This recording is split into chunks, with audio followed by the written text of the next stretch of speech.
YOLO, infidels. That's right. We're back. It's the Conspiracy Horsemen with a special celebrity death conspiracy episode for your ears. But right now, you know it's Hacker Hamin playing the villain. Prepare for this rap killing. Benny Smalls is the illest. Your style is played out. Light on with the What You Talking About, Willis. And today, we're talking about all of the conspiracies surrounding Soundgarden, Linkin Park, Nirvana, and even taking it to wrestling. Yes, the conspiracy of the Chris Benoit family tragedy. So sit back, infidels. It's not going before the faint of heart. So take your medicine and take it now. YOLO. Yes, we're back, you guys. It's going to be a crazy one today. And, I hope you're having a decent summer. But watch this Netflix documentary and everything that's been on in the news. And we're just getting flooded with great emails and people, stooging off to us. The conspiracy is becoming hotter and hotter in the world of professional wrestling. So we appreciate you guys keeping an eye out for us. But right now, I want to say thank you and welcome to the show my guest co-host, as always, Big Stevie Cool and Greek God Papadon. Stevie, how's it going, man? It's going great. I've noticed a trend that actually doesn't happen, and nobody sings my favorite genre of music, 80s love songs, ever suicides themselves. So no. I'm just telling everybody out there, if you don't want your heart broken, start embracing the love songs. Yeah, I do. Yeah, what are you looking at, Papadon? I'm going to put it up on the YouTube channel. Why are you looking at me that way? I listen to 80s love songs while I work out. It works for me. Really? I do. Hey, man, not one to judge. I mean... No, you look like you are. No, I'm not judging, dude. Just surprised. I would take you for like a hard rock, heavy metal type guy. Not a love song. Not a love song guy. Listen, like the news that we have today is I'm on the right side of history. So there's no all those grungy friggin' grunge rock, whatever you call them, the flim flam rock and rollers, whatever Roddy Piper would call them when he was alive. They're gone. Yeah, well, I mean, cocaine made shit music and heroin made great music, but it doesn't last for longevity in a lifespan. Mm-hmm. that's the difference between 80s and 90s. And the heroin's back. I'm like, why does music still suck? So my theory there might be wrong too. So obviously at this point we probably want to give our email and everything so people can troll me at conspiracyhorsemen@gmail.com, and you can tweet me directly, BW of Stevie, with all the hate. Actually, there's a lot of people out there that love 80s love songs. I know we don't want to stay on that too much. Obviously, Papadon doesn't, by the look on his face. Hey, man, I like all genre of music. Greeks invented 80s love songs. I don't know why you're getting so fucking hot about it. Actually, Greeks did invent music, so I'm not going to even go there. But yeah, if you want to be factual, if there wasn't any Greeks, we wouldn't have any music. So. Did Greeks invent this shady fucking forensics we're going to cover today? Probably. Okay, just checking. Because, back in the day when they were doing the Olympics, people were trying to take, at that time, stuff that would help them do better in the games, and they got busted somehow. So... there had to be some kind of forensic science or testing back then. It might probably not advanced as it is today with technology, but Greeks started everything. So well, thank God the top guys in wrestling and MMA have learned the lessons of the Greeks that they don't get caught. The Greeks invented both MMA and wrestling. Did they invent the fake dick that you piss with when you're trying to go past a drug test? No, I was going to say John Jones just won his belt back, so they haven't gotten rid of it. The results are about to come back in a couple weeks, I think, on him. And then he challenges Brock Lesnar. I'm like, you guys might as well just get on the shit and see who can stack more, and then go in and see who's really on top after a big cocaine and D-ball bender or whatever you got to get in you. Did they? Anyways, what's up, everybody? Oh, hi. I'm sorry. I wasn't trying to hog it with my... No, you're not trying to big league anybody. I'm not trying to big league you. No, I trust you right away. Knock it off. No, you're not a big leaguer at all. Not now when you're listening to 80s love songs. So, yeah, you're just a big teddy bear who loves cats. I think Mr. Big is probably his favorite 80s band. That might be on the love songs, maybe. They're not across the board. I hope we cover some of them in the future on the show. How's that? Yeah. I don't like all of them. Go ahead. It might ruin him for you if I sing him as Hamin, but my actual singing voice is pretty solid. Maybe we can turn that into a portion of the song of the podcast. I mean, does 80 love songs? That'd be awesome. Well, listen. I've heard about the success of the $5 face slap. You can just stand outside these concerts they do.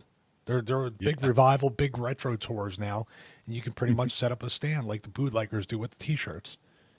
Oh, think twice. It's just another face slap for you in paradise. There you go. Nice.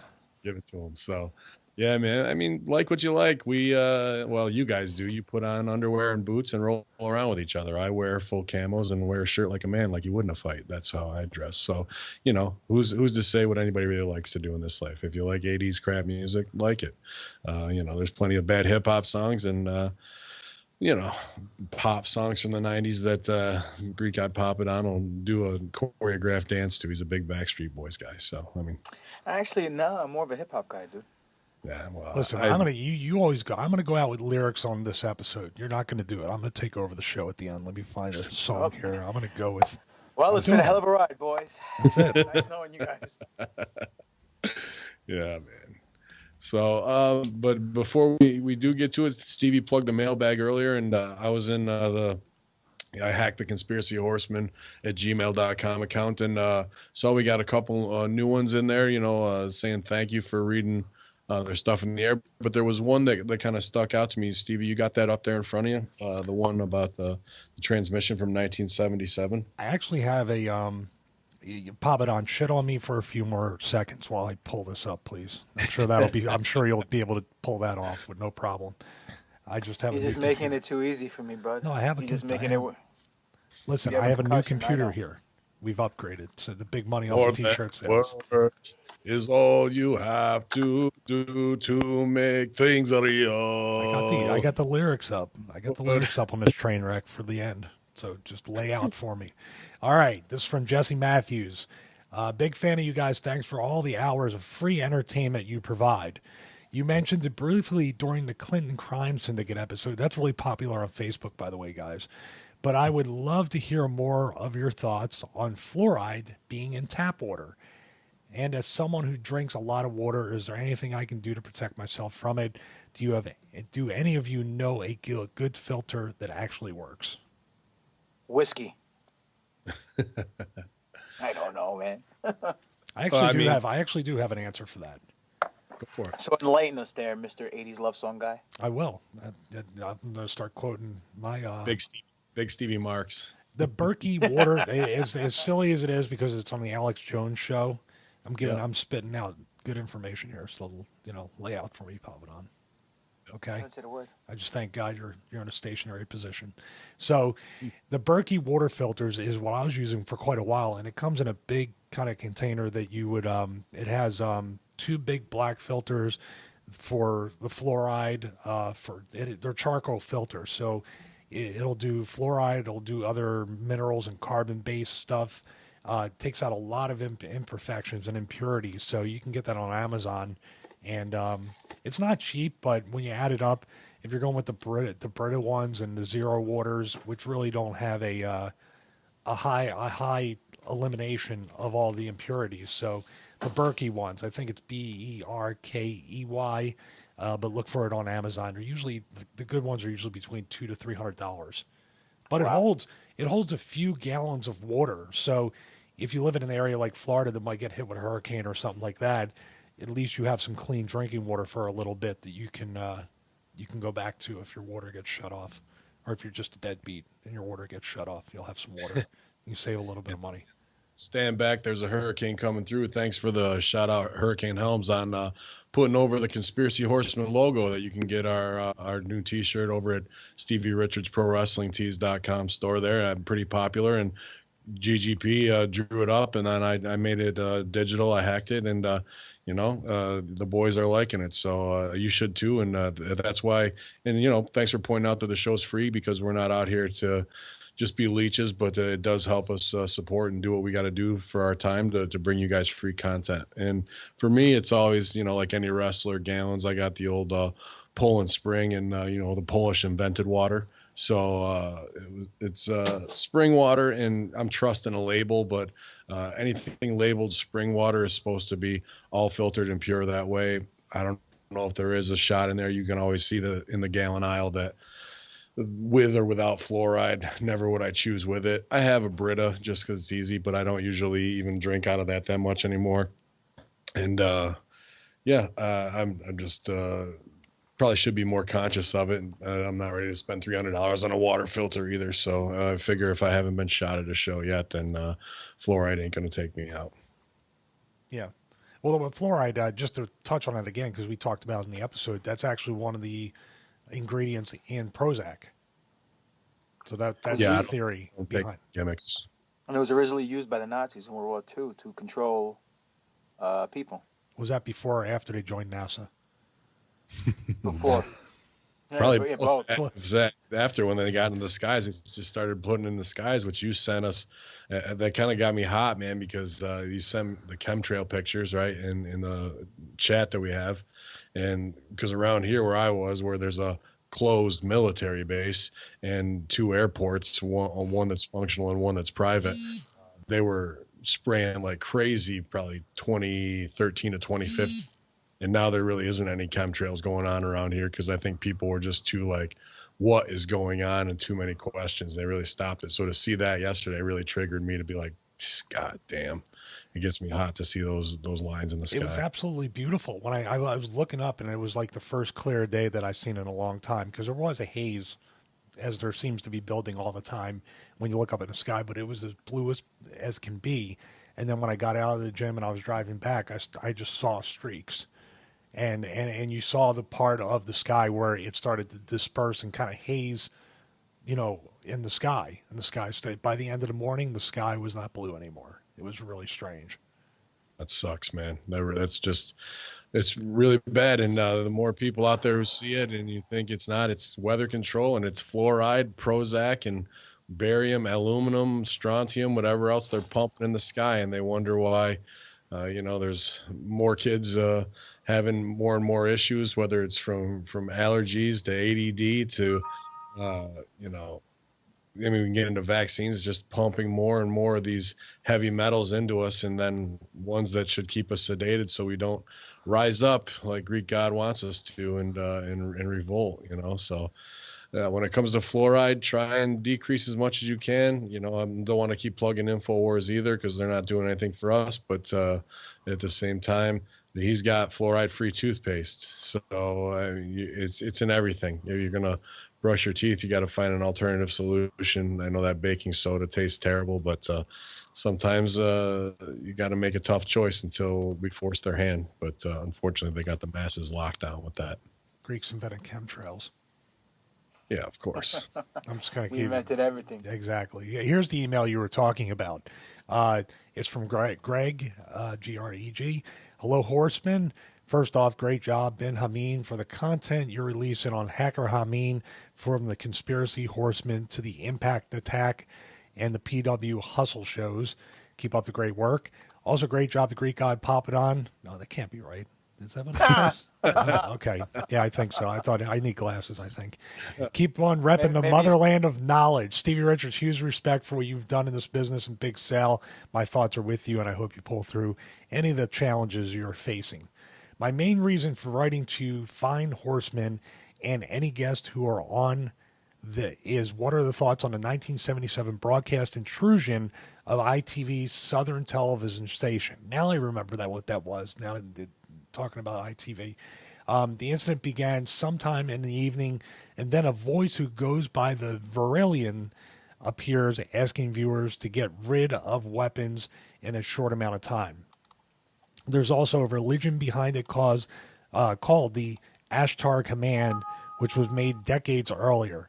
Do you know any other information about this incident?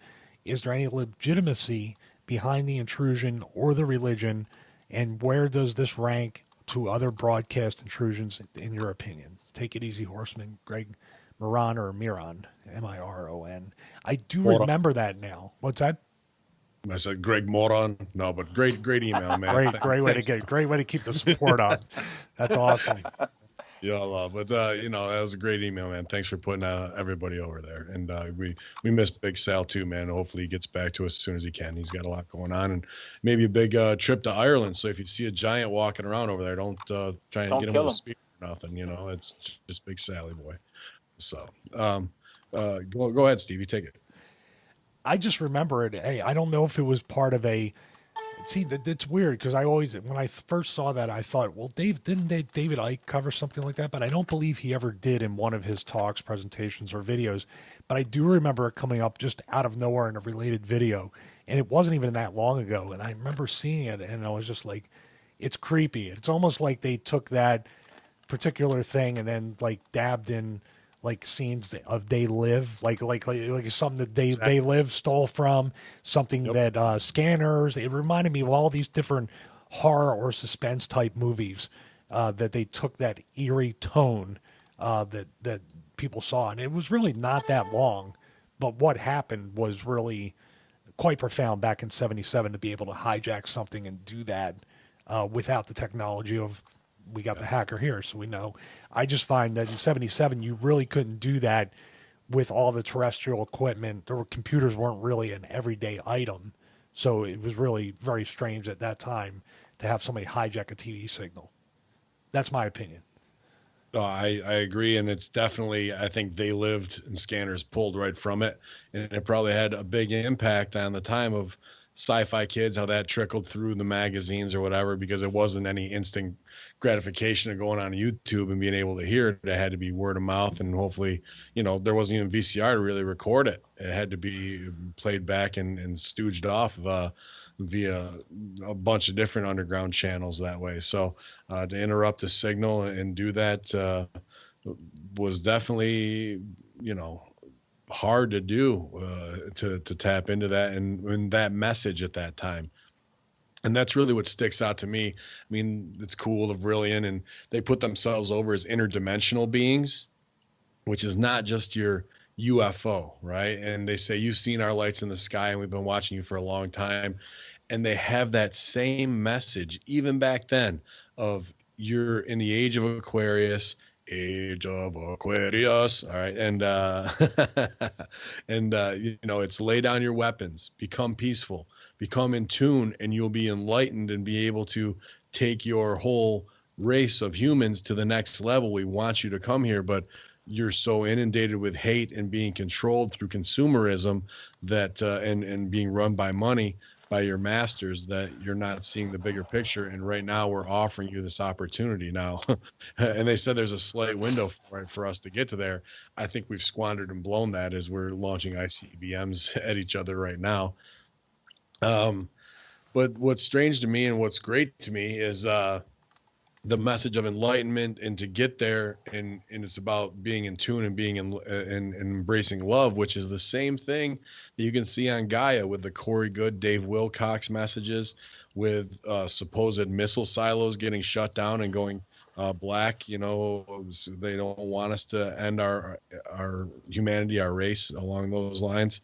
And it seems like this message, whether it's 40 years ago or you know, now in the messages we're getting, is just reinforced. It's not one of become a greater technological society. It's look inside yourself for truth, light, and love, and use your third eye, which unfortunately fluoride is calcifying, and do that inner meditation, some transcendental meditation, and try and reach a higher plane. And who knows what voice might come through to you. And you know, in 1977, really about the time the boob tube was taken off fully, you know, if instead of a 1950s, 60s, you're only going to have TV X amount of time, as we started getting into real programming around the clock and cable TV was coming out. People were just, you know, constantly being hypnotized by it, which Jacob Israel kind of covers in his latest video as well. So I think that message just reigns supreme. It hasn't changed not a bit since that broadcast was interrupted, and even in They Live, it's pretty much verbatim. Ditto. No, I'm kidding. No, I agree with Ben and with Stevie. I agree with what you said. 77, we didn't have access to technology to hijack a station. I don't care who Ben's ancestors were and how great hackers they were back then. They weren't hacking TV stations. They didn't have the technology. Maybe the governments did, but who knows? That's another story for another time. As far as the religion goes, I mean, the best thing I can say about religion is it's all a work. It's a tax write-off. You don't got to pay taxes. That's why Justin Bieber's starting his own church now, as the reports are coming in on the news, and everyone thinks he's going nuts. He's not going nuts. He just doesn't want to pay taxes anymore, and you can't blame the guy. But as far as love and the word frequency, Tesla said everything is a vibration. 369. The world's full of vibration, and when you get in sync with all the vibrations, you'll know the meaning of life. And if these people or these entities are stating that we need to lay down our weapons and focus on what's important, then I think we should do so. But unfortunately, as a species, we're all hard-headed, and because we are the king of the food chain, we think we know everything, and what we do is always correct. And unfortunately, that's not the case, as you can see how messed up the world is today. But there's still hope. Rebellions are built on hope, so hopefully something will change.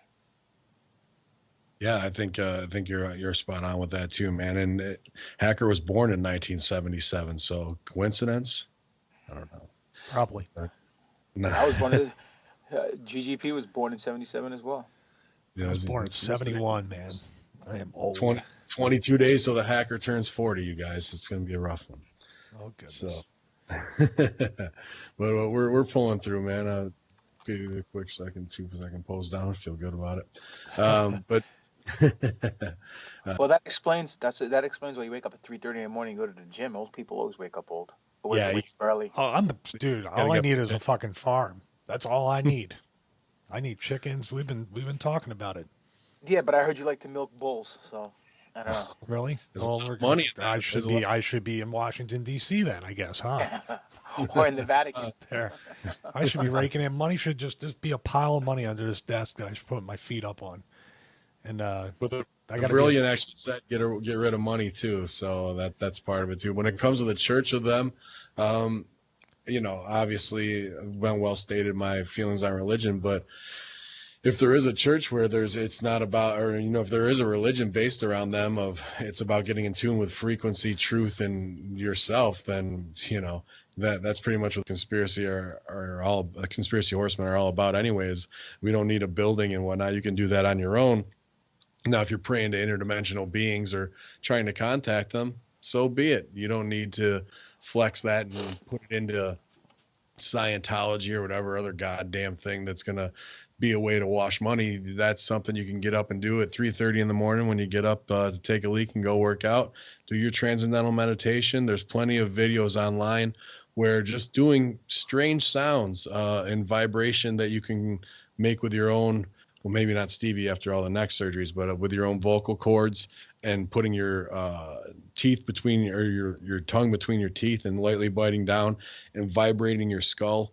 Supposedly a week of doing that, of small exercise like that, will awaken your pituitary gland more, and you will be more in tune in your meditation. So look up some stuff on YouTube. There's plenty of exercises along those lines. If you believe in it, you might feel a little silly at first, but who gives a damn?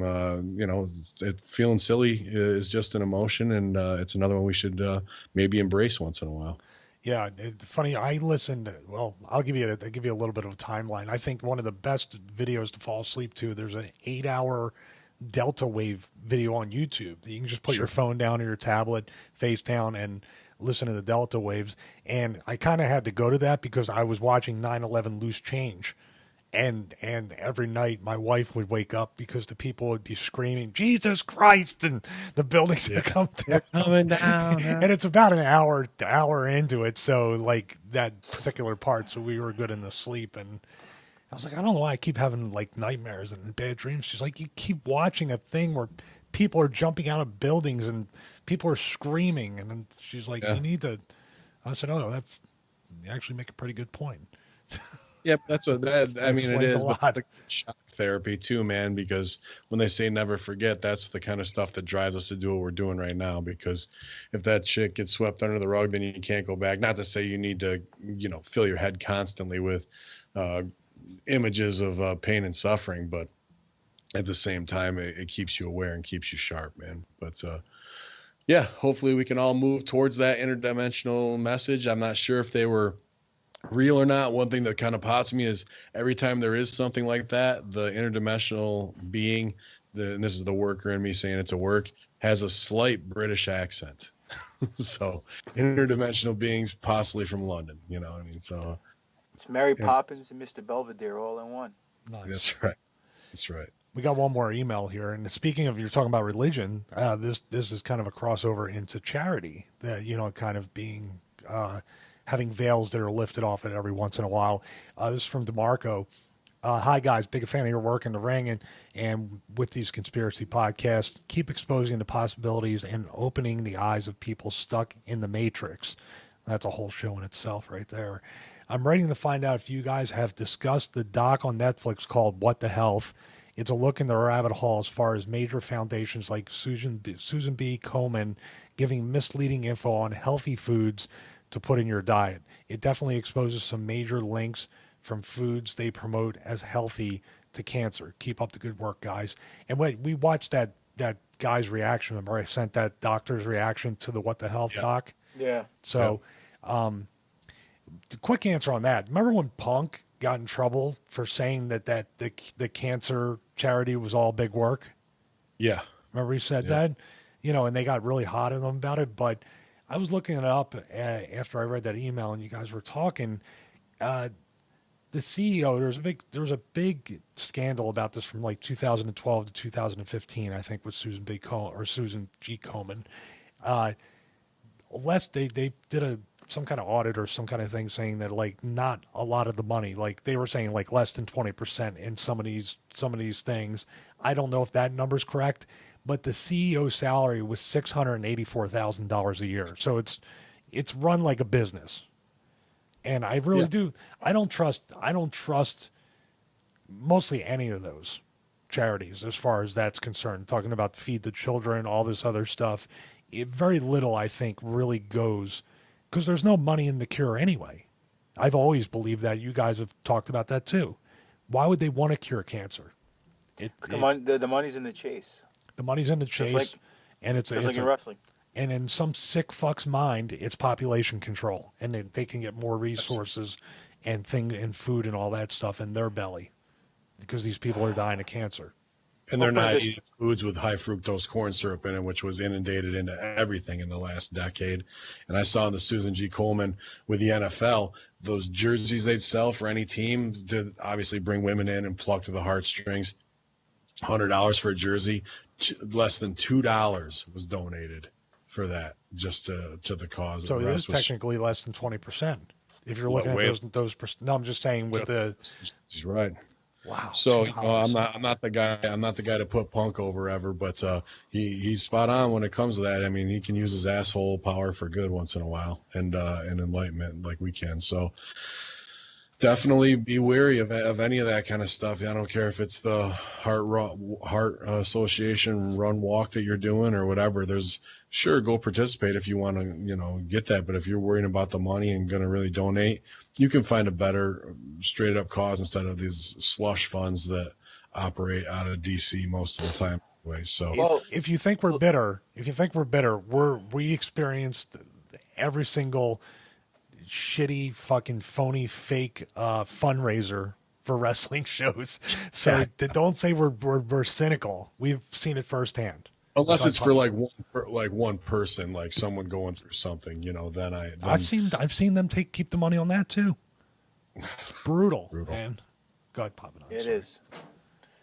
As far as the documentary goes, like when I watched it for a second, I questioned a few things. Number one, we've all grown up and we've all been told you eat a lot of sugar, you'll get diabetes. Well, this documentary said that it's false and it's predominantly if you eat meat. So, I've never heard that before.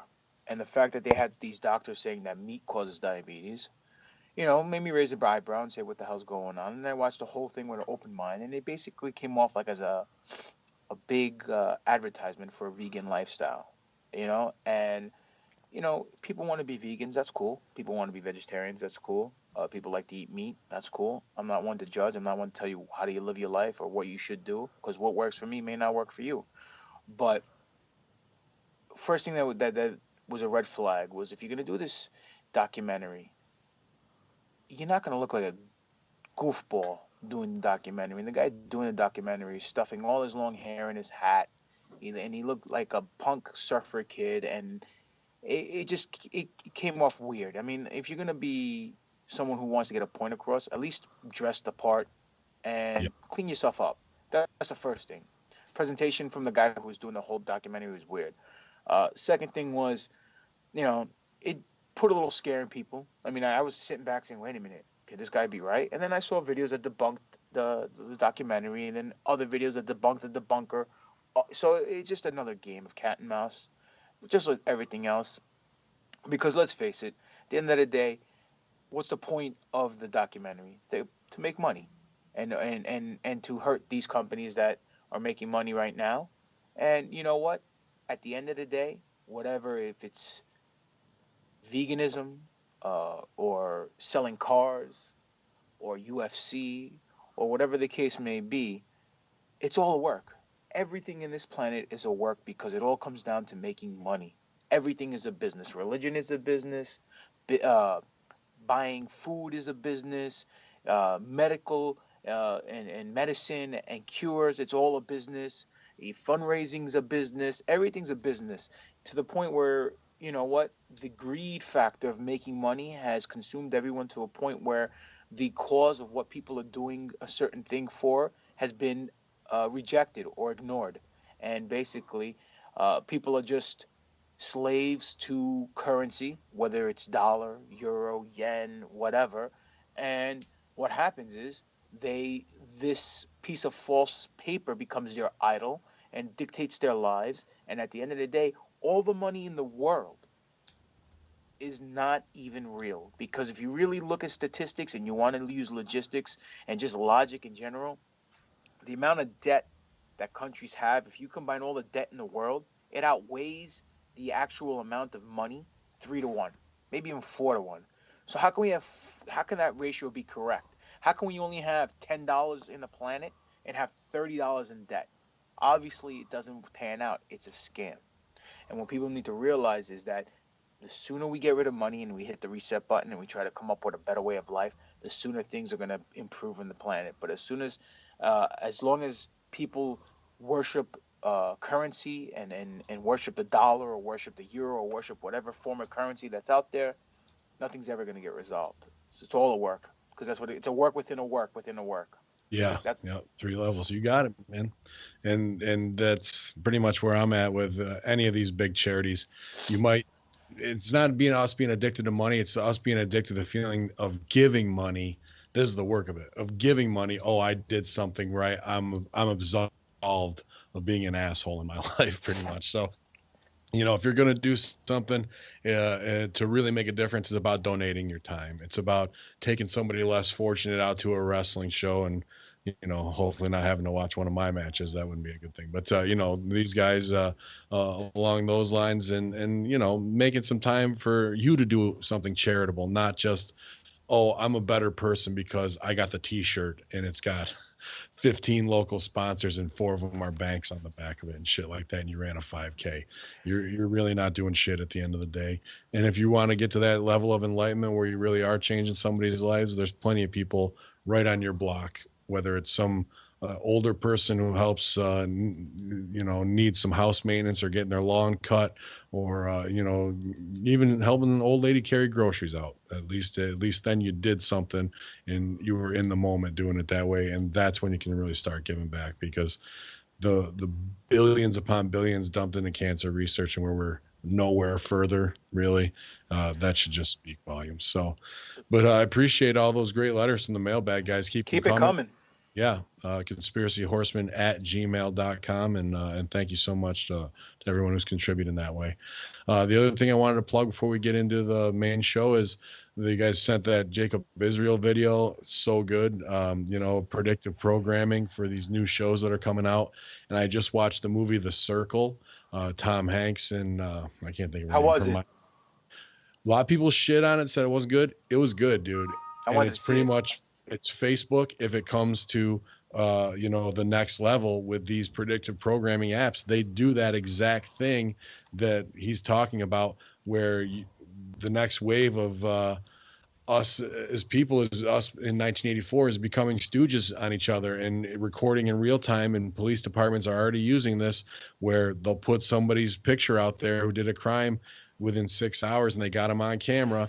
And everyone's just on the lookout on a Where's Waldo hunt with their phones, and 10,000 people looking for you.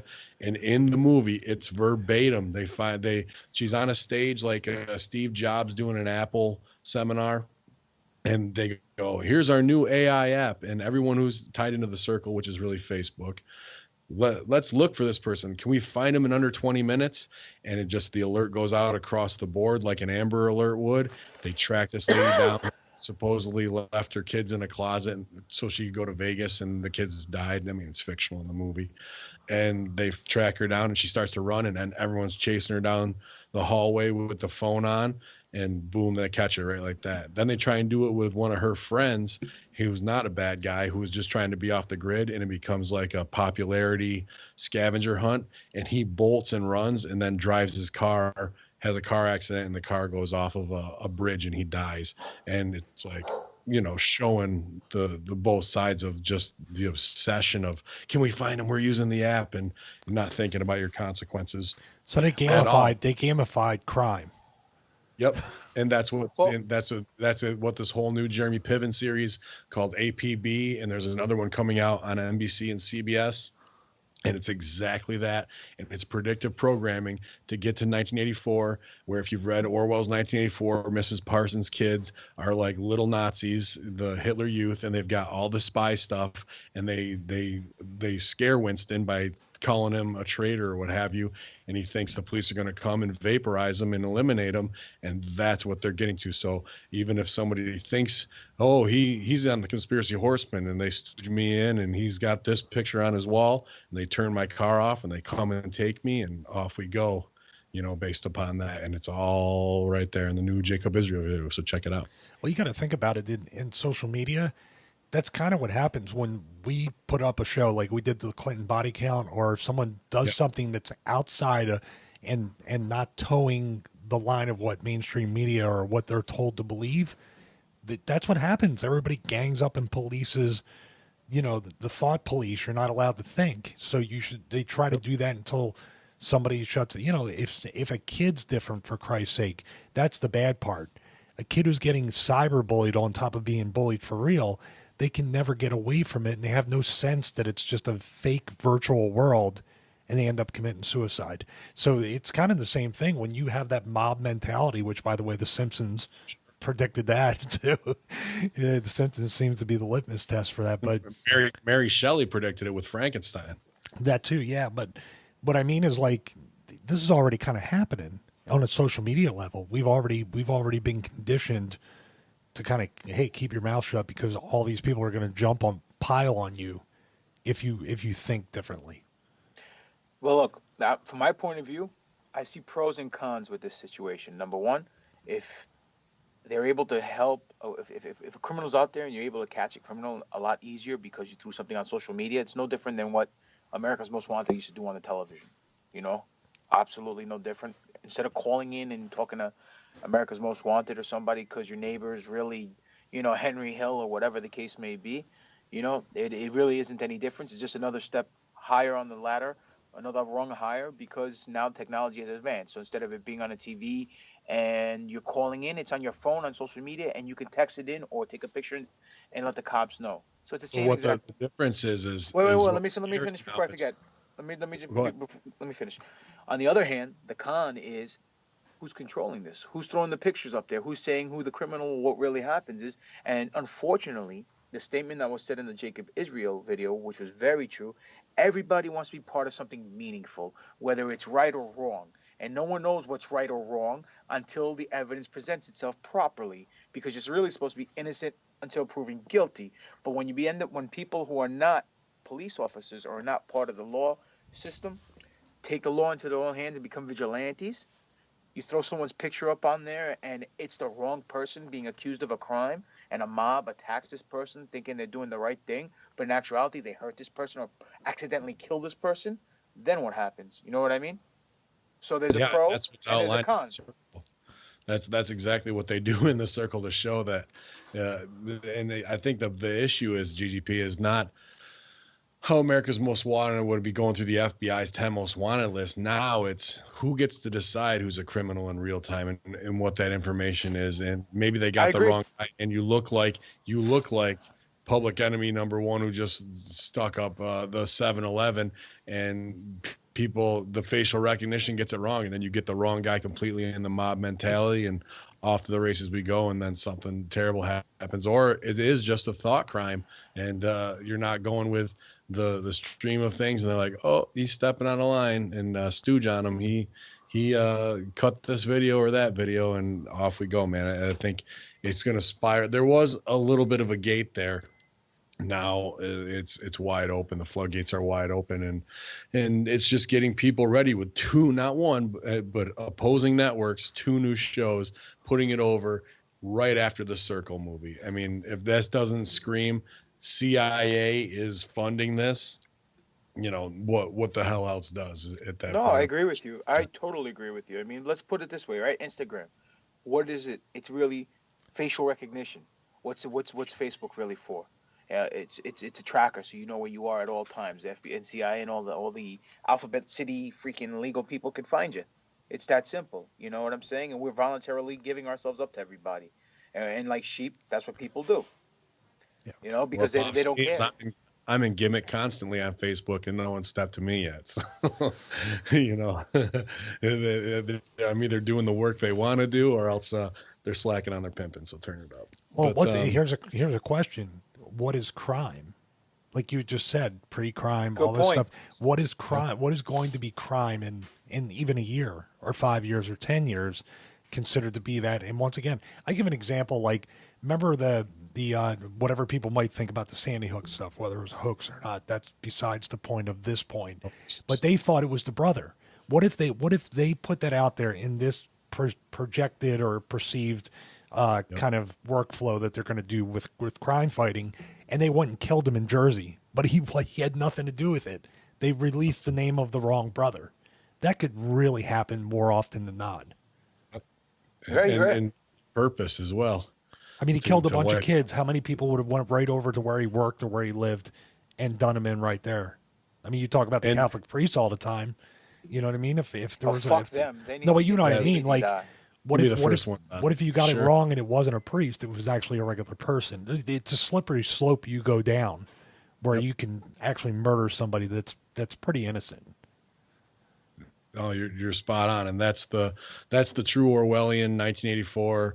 We're going to be doing the police work. It's called Jacob Israel refers to it as crowd-funded police work in that video. So go over there, check them out. Tell them Conspiracy Horsemen sent you, and tell them to come join us over here. He's got to stop fucking kayfabing us and get on the show sooner or later. Jesus Christ. So, well, not for nothing, Stevie. I'd kayfabe you too. So. Yalla. You know, you tell everybody how much you love me, Papadon. I love you very much, Stevie. Yeah, because people start to think that there's really something going on. Well, let's make it believe him. That's the conspiracy. Yeah, well, you're the one bagging on UFC when Stooge off because he's already half Stooge. Our boy here is going to work with American Top Team. So I want to say congratulations to Stevie Richards with all the hard work he's put in with his Patreon and Stevie Richards fitness workouts, man. You know, obviously the world's taking notice. He's in best shape of his career at age 40 years old, and it's obviously paying off. The amazing emails he writes, and hopefully those guys of American top team are listening to the Conspiracy Horsemen, and they got something to do while they're training over there. Oh, they love it. And Colby Covington is one of the guys I'm going to be working with down there and helping out training. I might actually be in his corner for his next fight. We're kind of looking into doing that. It's kind of cool. I've never been to one of those things. But also, those guys are involved with, I don't even know what they call it now, GFW, Impact, whatever. They're involved in something there. So as I'm going down there, I'm going to help those guys get up to speed on the pro wrestling side of it. Cool. So that'll be kind of cool. So it's where exactly is this at? Coconut Creek, Florida, South Florida. Nice. Awesome, man. Congratulations. And let me know who he's fighting, because I'll go be in that guy's corner. Good. Sweet. I'm going to have the USA flag. You can have the ISIS or whatever terrorist organization we're going to make up by then. And do it like that. And then it's heels over strong. Baby. I'm going to totally just burn the Greek flag right in the middle of the octagon. Yeah, you do that. I will come over there with a skewer. Come over to where? Vegas? What are you going to be? Oh, I'm going to Vegas. I'll be back here by the time you get there. You ain't doing anything, pussy. Pussy. I'll smack the taste out of you. I'll call you a pussy across the country any day of the week. And I'll call you a pussy. I'll call you out. And listen, I got a gift from Pittsburgh I got to put up on Facebook again. What? I have it on my channel. Our worked match? Oh, you get ready for that. Didn't feel worked. That didn't feel. Americat top team shirts coming soon. So. It is. I actually got cleared. Nice. It got approved. Nice. Very cool. All right, but congrats, man. We're all proud of you. So Thanks. For sure. I can't wait to see how far you can take that. I know you'll make the most out of it. I know. Now let's get depressed again. Let's get depressed again, and we're all gonna fucking die anyway from Planet X before I get down there. I'm the Planet X division champion. Look at them babies. Look at those guns. Dude, someone should make you a Planet X division belt. That would be awesome. Yeah, that'd be hot. That would actually be good. You should actually if you can make that at a good price and wear it on indies, plus people will take pictures with it. You're right on. Well, I'm already making so much money off face slaps. I don't need the extra cash. We always need the extra cash, but it's worthless. Let me give a quick shout out. I want to give a quick shout out to my boy Andrew Mercadante, aka Angelo Andrews. He's a big fan of the show. He's training over at NYWC. He loves the show. He loves the banter between myself and Stevie, because he's Italian as well, and him and I always get into the same arguments. Who's better, Italians or Greeks? And he always loses hands down because the Greeks rule. So. And shout out to our Greek brother, Demetrius Zordos from Dippin' Donuts. He's going actually over there to the island for 4 weeks, man. A well-deserved vacation from making the donuts and getting slapped across the face by me this past weekend at Dynasty Pro shows. So. And making the Conspiracy Horsemen donuts, which are now available. Dude, we are fucking shilling everything right now, aren't we? We are just like anything else we want to sell. We got blender bottles. Look at this shit. We're selling everything. You can see all the $5 face slaps in my YouTube. This is like a big infomercial, this episode. People are already, we haven't even gotten into what, hey, today we're going to cover this. 47 minutes in. So we're going to cover it now. We're moving on.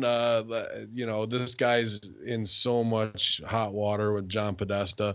We've covered it. Pizzagate, Pedagate, him versus Trump, him coming back with the Washington Post, getting a gig, being back on the media, sticking his head on the wormhole, failing Hillary, all these promos, WikiLeaks with the emails that all came out. I mean, there's a litany of John Podesta, but now the new one, and I'm not a big fan of the band, but, shout out to anybody doing their art. But with Linkin Park, the lead singer supposedly had committed suicide, now almost being ruled a homicide or investigated as a homicide right after the Chris Cornell from Soundgarden one was called a suicide, and then a lot of strange extenuating circumstances around that this guy, his name is, I want to say Chester, but that's Chester something. Is it Chester?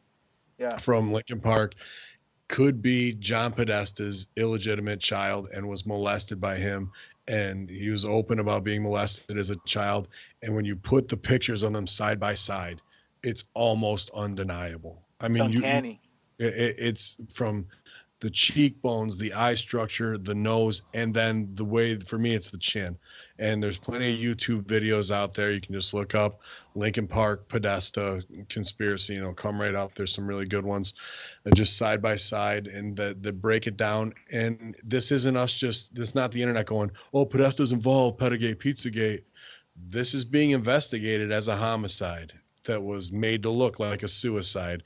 And he had workout band around his neck and drugs that weren't even in his system. And here's the kicker to me that makes me not believe that he's just being an emo pussy. I get my pussy in you guys, but is the fact that he had 6 kids. You know, a father who's going to KO himself on 6 kids, man. I know GGP, you got 74. I got about 115,000 at this point. But, you know, no way is a dad going to leave his family and his kids like that, who's got young kids, I don't think, man. I don't care how strong you have a case you can make for depression. And then his wife actually tweeted out that his body, that he was dead, and then his body was hung up that she had proof it was that he had died before he was hung up and strung up. And then they took the tweet came down and then went back out across the board again. I want to ask you a question. Did the cheating tweet, remember she said she was cheating what a bandmate, did that come before or after the tweet about the body? I think after. I think after as well. The reason why I say that is because that could take all credibility away and make it look like she was hacked. It could. That's what I mean. Someone else could have threw that up there afterwards. This just strictly speculation. Right. It's a disinformation campaign to be like, oh, she was hacked with the other tweet and this one as well, right? Yeah. That's a probability, man. That's what we're here to talk it out for. Well, let me ask you guys this. What? Because when you brought it to the discussion forum about Podesta probably being his dad, how the hell did that come into the limelight? Because number one, they've been around for years, Linkin Park, right? Not once has anyone ever said, hey, this guy looks like John Podesta, at least not in the media anyway, or this may be John Podesta's kid. But all of a sudden, unfortunately, the guy passes away. And I'm not a big Linkin Park guy at all. Do I like some of the songs? Yeah. But, you know, the guy passes away, and all of a sudden, out of the woodwork, people are saying Podesta's his dad. Where did the connection come from? There had to be somebody, right. Some whistleblower, somebody had to say, hey, by the way, sure. Nudge, nudge, wink, wink. But who? That's the kicker. And then if you do compare the pictures, they look identical. They look like one's a clone of another. His biological father, using quotes from this 5 facts about him, his father and his brother look nothing like him. Nope. And you also got from what I was reading. And his parents split up too, and that was a part of it that way. The other part of that GGP is that there's supposedly this little black book that Chris Cornell had from Soundgarden that was shown to him, and Chester is the godfather of Chris Cornell's son. Yep. As well. So these guys are best friends, obviously, because you're not just gonna be like, oh, you're in a band, be the godfather of my son. So he gets clipped, and because they were going to possibly expose and use their celebrity to do so, and that you know, as Chester finds out as things go on, that you know Podesta is connected to the family, and that he was molested as a kid by a close family member, that it was back then. You know, and they look like each other. There's just too much right there. There is no coincidence there. If you're a close family member, you're this or that. And then the other part of that is, I'm not a Linkin Park fan guy either, but they come from a time where music and media was consolidated, and everyone was just pushed out. Oh, you're going to be the next band. Do they care if you sound that good? No. Does Podesta have the power to go, oh, take my illegitimate son and make him into a superstar? Absolutely. Overnight, he could have done that and pushed that out that way. And he might have thought that it was based off the merit of his singing or his vocals, but, you know, a total corporate work to make them and control more and more of the population of the thought. And their music is all, you know, pretty down and emo and half suicidal stuff anyway. But there's also another connection too. I mean, I don't know if you knew about this, but he supposedly Chester went to a college. I forgot what college it was. Maybe NYU, Columbia, some nice college, and he got a grant, I believe it was, from the Hillary Clinton Foundation. Clinton Foundation, yep. So there's a connection right there. You put all that in there, man. There's no way that he couldn't not be his dad. Just looks alone, if it's convinced. throw a Hillary Clinton grant on top of him being molested, forget about it, man. It's all right there in my mind.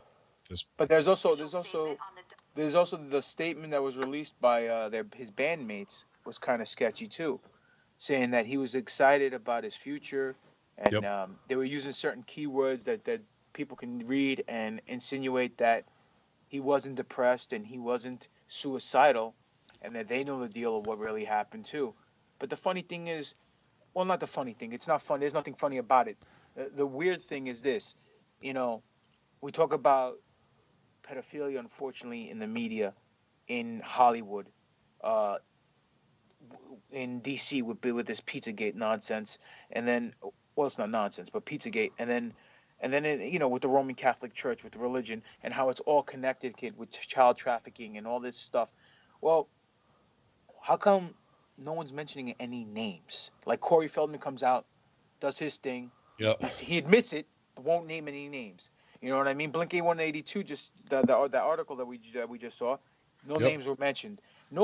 Everyone's willing to say, well, I know something's going on, but no one's willing to mention any names. Maybe it's about time someone opened up their fucking mouth and mention some names so we can put an end to this and hopefully arrest everyone who's affiliated with this, put them in front of a fucking firing squad, and let real justice take place. Because let's face it, at the end of the day, the people who are the most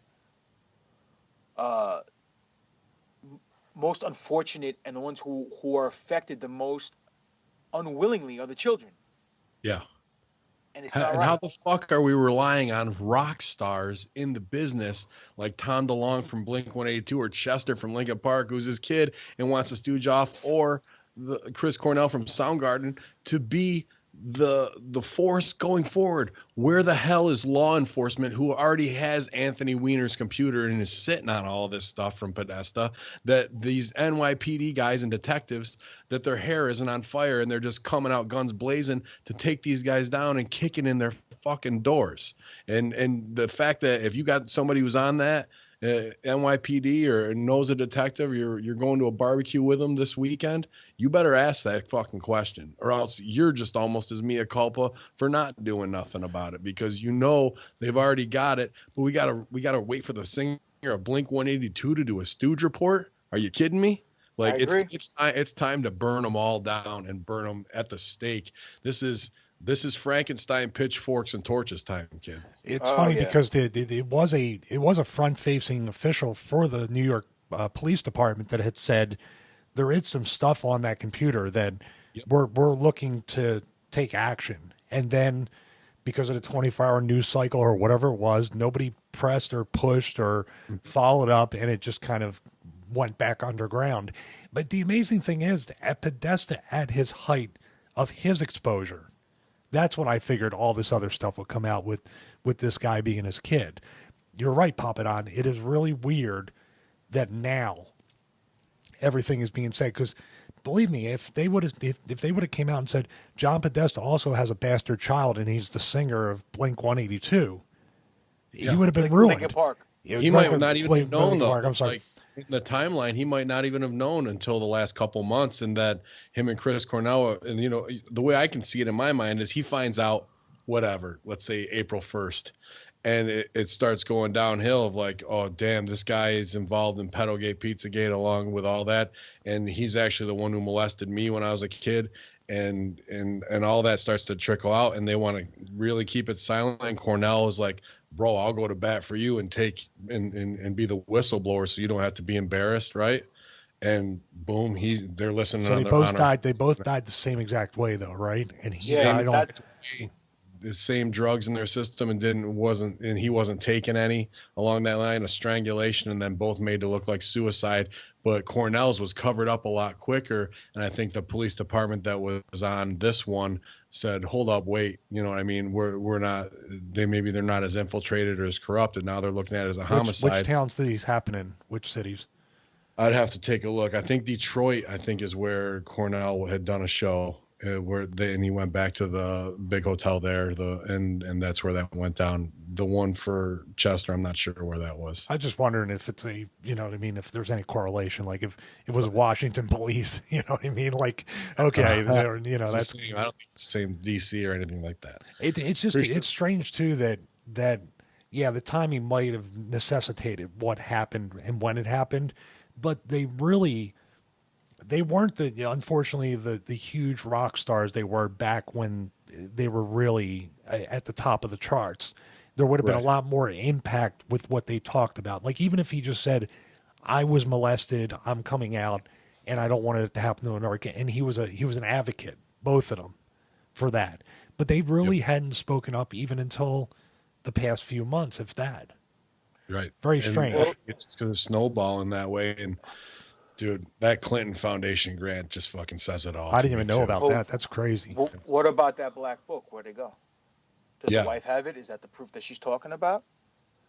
And that's What's in exactly a it? piece of what should be, who's got it, where is it, and we want to know what evidence locker it's in, and not, oh, it got mishandled on the way to evidence and we don't know where it is now. And anybody who's, here's the other part, anybody who's trying to cover it up or squash the story now, they need to be investigated right away. They're the point person of questioning from every major media outlet, source, or third party outlet at this point.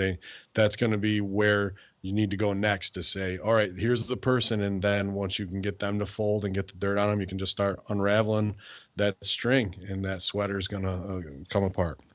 But no matter what happens, like the theme of this whole part of the show is that everything gets squashed by the media, gets squashed by local police, or they screw up the forensics, or they just don't care to do the job they're supposed to do. That is going to be a consistent theme. I don't know if we'll cover each and every case, but that will be everything we talk about in this episode. There's a pattern. Absolutely. Well, yeah, because put it this way, the corporations that own the media gives them the order. They put the kibosh on everything. And the people who are getting paid off to fuck up crime scenes and do this and that, it's all shit that rolls downhill. And that's unfortunately, that's the direction that it does always roll down. And it comes from orders from the top, and that's what happens. Did you see the video that they rolled out for him after he did, commit suicide, when it still wasn't ruled suicide or homicide, but they're trying to control the narrative? It was a radio interview about him saying, "Oh, I understand those feelings, and some days are tough," and da-da-da. Meanwhile, all the people in social media that are close to him saying, no, he's happier than he's ever been. But the one that's in the 24/7 loop that's going to be on CNN all the time is that same piece of him talking into a mic, video piece that way. So that further goes to show we're trying to control the narrative and the greater spin of it all to protect Clinton camp, Podesta, all that DNC shit, that Debbie Wasserman Schultz, all of them that need to be tacked to the wall and crucified, really. I just feel like it's never going to happen at this point because they had them all dead to rights, seemingly at election time or right afterwards, and it just feels like all around, like obviously everybody's on the same team, but you know what I'm saying? Like what I always ask this question. Everybody's so desensitized and wants to move on, wants to go to their regular jobs and worry about their bills and worry about the stuff all three of us worry about all the time. And they don't have time for this, but it's really so huge that it will trickle down, like you said, into each and every element of all of our lives if we don't do something about it. Everybody's mea culpa unless we do. Everybody, if you go to a barbecue, and I don't care if you're the mailman, but a New York City police detective, and you don't ask, hey, what's the deal with that computer? I heard there's a lot of evidence on there. Why aren't they doing it? And if the guy doesn't give you a straight shot, then you're not keeping that conversation going. Just like you not watching Loose Change to keep your mind in the right mindset of where we really are. If you just become numb to it and you can live with it, then you're part of the bigger, more huge problem. And until we wipe these dirt bags and wipe this, deep state or shadow government off the map completely and burn the 1,000 people that are involved with it, nothing will ever change on this planet. We'll never get to Vrillion's love and higher frequency because of them. Agreed. Scary and sad. Yeah. I think every Catholic church should be empty. That they should boycott. And I'm speaking of someone who's raised that way. That's the only way they're going to change is just like any other company. If you hit them in the pocketbook, they won't change. They won't change until that actually happens. Well, maybe if the Catholic Church decides to let their priests get married, none of this would happen. Nah. The Catholic Church is a cover for no, I agree with you. I'm starting to believe that too more and more. I'm starting to believe your theory that back in the day it was a cover because it was taboo, but now because it's so Well, if they want to do gay marriage, I'm down with that. By all means, go for it. But these guys want to be down in San Francisco at the Pride Parade, dancing around in tighty whities, but they got to wear their other costume all the time. Like, just choose one. If you got to go be flamboyant and you got to go have orgies, then do it, but not at the expense of trying to preach morality and then raping children along in teen prostitutes and all that, getting caught in cocaine fueled orgies while you're supposed to be Pope's right hand man. None of that's believable anymore, and they've burned all their credibility. But I liked what you said about messing up the crime scene and how suspect that has become, because the other part of we wanted to move on in this too, of a big rocker, is I watched Soaked in Bleach, the Netflix documentary on Kurt Cobain's death. And, I remember being in high school and how affected people were at that time and what the story was. And there was a little controversy, but after watching this from the private detective Grant's point of view, wow, my perspective on how much Courtney Love had to do with it, why he died, and the timeline, and then the cover up from Seattle PD is pretty unbelievable after watching Soaked in Bleach. What do you guys think? I didn't see the documentary. I've been busy. I've been wanting to see it. Yeah. But from what I understand, I mean, there are a lot of people close to him that said that he had an episode in Rome where it was almost like a suicide attempt, and that he wasn't in the right frame of mind. So people close to him. I mean, this is from what I've seen on YouTube or other videos. They're saying that he wasn't in the right frame of mind, and that for him to be depressed and did what he did isn't unthinkable. But at the same time, I see other evidence that points that it wasn't a suicide. So it's a catch-22 on my part. I really don't know too much about it. Well, what happened in Rome? What happened in Rome is they said that he took 60 Rohypnol and he really took 3 and had some champagne and knocked out. But the story that came out was that he was taken by the fistful, and he had written Courtney a letter saying that he was pretty much ready to divorce her. So is she the one who gave him extra or anything along those lines later? But the doctor who tested him said there was no way that he had a suicidal amount in his body that would have killed him. And also the fact that what he did they say that he was high on heroin and when he shot himself, right? And then the amount of heroin that he had in his system, there was no way he would be able to physically pull the trigger because he'd be too dopey. Yeah, he had 3 times the amount. So right there, that's a red flag. I mean, that's just plain logistics. I mean, if you're drunk as a skunk, you can't walk in a straight line no matter what. So if you're really high because you got heroin in your system and you can't function, I've seen guys snort heroin and how fucked up they are just a little bit. They're like zombies. So I can imagine if this guy shot 3 times the amount that he's supposed to take, what's the right word? How messed up he would be. He would be what? What's the right word? Not unconscious, but he would just be in a state where he wouldn't be able to function correctly in order to pull the trigger on a shotgun or any firearm. So and that was 3 times the amount for an overdose, not just for an avid user. And the way they found the gun, and like he had a death grip on it, you know what I mean, post-mortem where the muscle tightens up. Like if you touched off a 12 gauge like that, it ain't gonna be like, oh, I laid it back down in my lap. You know what I mean? Yeah. Especially if you're whacked out on H and you only weigh 140 pounds to start with. So totally bullshit when it comes to it. And then the pictures still haven't been fully released from Seattle PD. And the way this detective breaks it down, and he tapes almost every conversation pop with Courtney Love because it's suspect and how she's like trying to bait him along. And one of his friends who kind of leads him on a wild goose chase and doesn't take him to where he takes him where the body was, and he might have already been dead, but they never go investigate that side of the house and things like that. So they can say, oh, we got a private detective and he didn't find anything. So in his investigation, it wasn't. So it was more and more of her controlling and her being a setup on that. What do you think, Stevie? Well, I'm reading one of the stories is there was another one that just popped up, the 15 reasons the 15 key points that lead to Kurt Cobain's I was going to say cocaine, Cobain's murder. I watched the documentary and I thought it was just wow. He was initially hired by her, in relation to Kurt Cobain and what was going on with him, kind of disappearing and trying to get away and not really handling fame in the best way. That's probably the nicest way I could put it. He was hired by her, but he stayed on, and even after the fact of when she didn't want him to be on any kind of investigation, he stuck with it on his own time, on his own dime, all that stuff, and just found all these weird things. Now, people who review this movie obviously talk about the reenactments and all the things that I guess you necessarily have to do to kind of fill in the time on this documentary, Sure. but the actual, they're missing the point of the actual content in it is incredible.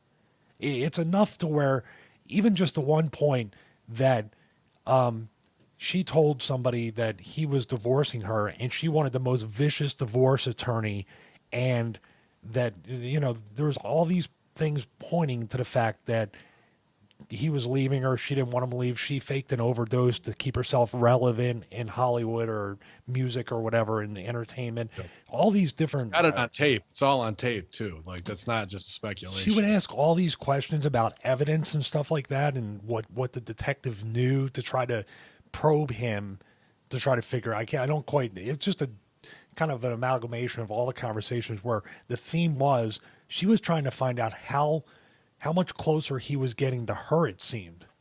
Did you get that impression too? I absolutely did. And then she would swerve with her ex-boyfriend who became Frances Bean's caretaker, their kid's caretaker. And there's notes left of like, hey, Kurt, stop being an asshole and call Courtney, to make it look like they're trying to get a hold of him when it wasn't, like, just really disingenuous things that would fit their narrative at the right time of that. And, oh, Kurt must have saw it. He was in the house, so they can even try and invent where Kurt was, that he's on the road, when really he might have been dead for X amount of days upstairs. And to me, this is just me hypothetical spinning. I believe that her ex-boyfriend has a lot to do with it, like as far as the trigger man goes, or some other heroin addict that they may have hired to possibly do it, because to have that much, that's a big thing when it comes to the forensics. To have 3 times the amount of H in your system and to do that means somebody had to shoot you up afterwards, right? That means somebody had to do the same thing with Chester and the same thing with Chris Cornell, if both of those are considered homicides. And this will go into Chris Benoit as well. These toxicology reports, which are the real hard evidence, don't line up at all in any of these at all to match what really would have happened. And the other part that we missed too on, I believe it was Chris Cornell's, he had blunt force trauma to the back of the head and 9 broken ribs. And they said that was from them trying to do what do you call CPR on him. I'm like, you fucking suck at CPR if you break 9 ribs on a guy. Give him a DDT and then give him CPR. Yeah, what the fuck? Give me that baseball bat. I'm going to bring this guy back to life, right? Like that's the bizarre world of mouth to mouth. And his is ruled suicide, 9 broken ribs and blunt force trauma to the back of the head, and then he's hung up with a fucking pull band. You know what I mean? That we would use before we go out to warm up to look all jacked. No way, dude. Like that's Papadon's favorite nail gun murder suicide story. Yeah. Well, put it this way, man. Also, about the Kurt Cobain thing. I heard before the day they found him, he went missing for a few days. Like he disappeared. Yeah. Like no one knew where he was. Wow. Right. Mm-hmm. And then the second thing I heard was that also what do you call it? That there was a lead singer of another band that Courtney offered him $50,000. He claimed that Courtney offered him $50,000 to take him out. $50,000 to take him out. So that wasn't in there, but I think I've heard that too. I forgot the guy's name and what band he's from, but allegedly that's what I heard. That's what he's stating, that Courtney offered him $50,000 to kill Kurt Cobain back before the alleged suicide happened. So. Well, her ex-boyfriend, who ended up being the caretaker, and then later her boyfriend, that guy's just too shady and in on. There's another documentary, and it's not really as much about this, but it was Courtney's boyfriend before they were ever with Kurt, and he would have been Kurt Cobain. She really did make him style wise and all that. It shows her as a mastermind manipulator, not just some chick who's wearing a negligee and is half skagged out, and then she's got, you know, dripping mascara down her face. Like, there's a real psychopath, sociopath in there who was in it for big paychecks and big fame. And when she knew that was going away from her in a divorce, and because she'd signed the prenup, you know, once he's gone, she gets it all. And then afterwards, this is the key too.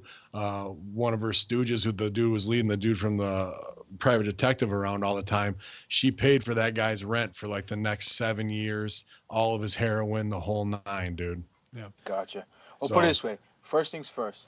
I'm going to speak on behalf of the group. I mean, we're all, even Stevie with his black heart, we're all sound people. We're all good people. Our thoughts and prayers obviously go out to the kids who have to suffer and deal with this. Yeah. And I know basically if you do have children, I have children, and I would never take my life because I would put them in a state of disbelief and horror and shock, and I would never put that pain on them. I'm pretty sure a father would never do that to a child if they're in the right mind and body. But also, if you are a father and you do have demons in the form of doing drugs, you should just quit, because you're not being a responsible adult to being a heroin addict while you're a father of a daughter. And from the pictures that I've seen, he loved his daughter. At least that's the notion that I'm taking. I'm talking about Kurt Cobain. The other two guys, Chester and Chris Cornell, from what I understand, they were happy as a pig in shit because of their kids. So I don't see the point of them taking their lives just like that out of the blue, you know, when they're in the happiest moments of their lives right now. They already have a successful career, and now they're focusing all their time and on their family. It's not like they had a career and now they're in the gutter when they lost everything. They were happy. I mean, it just doesn't add up. And I just see they right were now. About to focus on exposing. They were about of course. Focus, and it just comes along. Come on. That and there's the conspiracy. But look, I'm reading. I see the letter that the bandmates from Linkin Park wrote to Chester. He goes, "Dear Chester, our hearts are broken. The shockwaves of grief and denial are still sweeping through our family as we come to grips with what has happened." It later goes on to say that, and this is the weird part, we're trying to remind ourselves that the demons who took you away from us were always part of the deal. What the hell does that mean? After all, it was the way you sang about those demons that made everyone fall in love with you in the first place. Hold on, I believe there's more. Just bear with me. Sure. So the demons, that's part of the deal. I mean, really? That feels like we got a record deal because I'm John Podesta's illegitimate kid and he molested me, and this is the payback part. But I get to sing about it through symbolism. All right, here it says, our love for making and performing music is inextinguishable. While we don't know what path our future may take, we know that each of our lives is made better by you. Thank you for that gift. We love you. We miss you so much. Yada, yada, yada. Hold on. Let's see if there's anything more here, because they're taking it piece by piece. Yeah, that's basically it. But then I heard somewhere else that in this letter, in the letter itself, it stated that he was excited to be where he's at, you know, and they mentioned that. So if he's excited to be where he's at,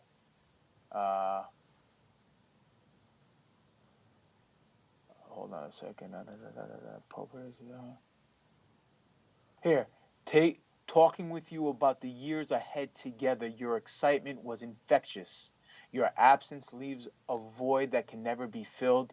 A boisterous, funny, ambitious, creative, kind, generous voice in the room is missing.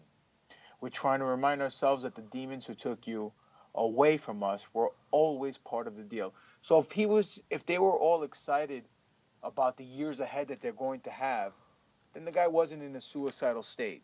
And this is coming from the band himself as a statement after his death. Yeah. So there's something's fishy right there, man. Something definitely doesn't add up. No, I think you nailed it with that first part of the demons were part of the deal, that they knew but you can't come out because you'll lose your record deal, you lose all the fame, you won't be doing this, but you can still address it to help other people, and that's the deal with the devil, if you will, in that respect. And I think these guys need to fold, and they need to now that there is no more the behind the music stuff, then what do they really think happens, and where are the third-party media people, because all these guys can be gotten to ask a hard question? Just where's Luke Radowski to run up on them and ask one question? Do you believe that he was John Podesta's illegitimate son, and that the deep state had him taken out? That's what somebody needs to ask these guys. Absolutely. And another thing, I mean, what I wanted to say was shit, I just forgot. I just had a wrestling brain fart. Stevie, take over. Hot tag. Want to make a point about the Kurt Cobain thing, and I don't know the exact details, but the crime scene seemed to be very odd, especially the position of the shotgun in relation to his hands. Remember that part of the documentary? I can't recall it right now in my head. Once again, I'm kind of like drawing a little bit of a blank. Originally, it said it was off to the side when I was a kid, and this could be Mandela effect, but when I was in high school, that it was off to the side, like how a shotgun would be if you pulled the trigger and boom, it kicked out. But then in the autopsy report, or the report said it was like he's laid back on the ground, and it was chest. On his chest, and he had a post-mortem grip on there where you have to pry. It's like the muscles tense up. And if that's the way it was, that means he was there for a long time. You know what I mean? So that also goes to that Courtney could have had him whacked, had the whole thing set up to look a certain way, and that he had been there for a while. Another thing is to fight off somebody trying to shoot you with, you know what I mean? Fighting it, your hand would grip it that much. Yeah, absolutely. Absolutely. It could be that too, right? If you're at the wrong end. Well, put it this way: if you shoot yourself with a shotgun this way, and the explosion hit you in the face, he got shot in the face, right? Yeah, shot in the head. Right, shot in the head, shot in the face, whatever. Boom. The jerk reaction, you'd let go of the shotgun. So if he's holding on to the shotgun, well, there's something fishy right there. But I just remember what I wanted to say previously. Look, there's always some kind of, and I'm playing devil's advocate here. There's always some kind of speculation when a celebrity dies, because people don't want to let go. So they hold on to these folklores and stories and what-if scenarios. We see it with Elvis. We see it with Bruce. Bruce Lee's not even but Bruce Lee as well, but he's not even a singer. We see it with Tupac. Biggie. For a while, people were saying that he didn't die or whatever. He came back as Gorilla Black, whatever the case may be. All this nonsense. And other people as well. But the fact of the matter is, sometimes the situation itself, the way it's presented, the folklore has nothing to do with anything in particular. The fact that this came out of the blue and no one looked at it before about this kid's, Chester's father possibly being Podesta, and now it's in the limelight. Someone spilled the beans because they left a trail of breadcrumbs for him to get pinched. Oh. Mm-hmm. It has to be. There's no other way, because there's no way this thing has been hidden underneath the rock all these years, and now it's coming to light as this guy passes. It makes no sense whatsoever. You know what I mean? What's crazy in the Nirvana one too, GGP, is the way the police acted. It feels like, and Stevie, let me know what you think on this, that it felt like she had gotten to them and paid off some high-level detective, one of whom who was already about to be dismissed for some other violence and corruption charges as well, for taking 10 grand, I believe it was, out of a evidence piece that way. But this guy is like just not getting film developed on time, and the time for the body to be done, and the forensics on the weapon, and the weapon gets melted down, given back to Courtney and things like that, when she's not the one who purchased it. It wasn't hers to have it destroyed. There's a lot going on post the suicide/homicide of Kurt Cobain that just covered up that trail and let it become folklore along those lines, so they couldn't really bring it back to her. And that really makes her the mastermind to me of, I'll pay off these cops and corruption. That's a whole nother part of the story. Yeah, I agree. I don't, it's very odd at the end. Wasn't there See, I'm trying to recall the end of the movie. There's so much information all throughout the movie that it kind of confuses you because none of it adds up, which is enough suspicion to at least they were talking about possibly looking at more evidence, opening the case up. Wasn't there a new sheriff coming in? Or wasn't the old guard going away at the end of the documentary? Right, so they want a payday before on their way out. Here's an opportunity. But the new sheriff nobody reopened the case since then. Nope. Very strange.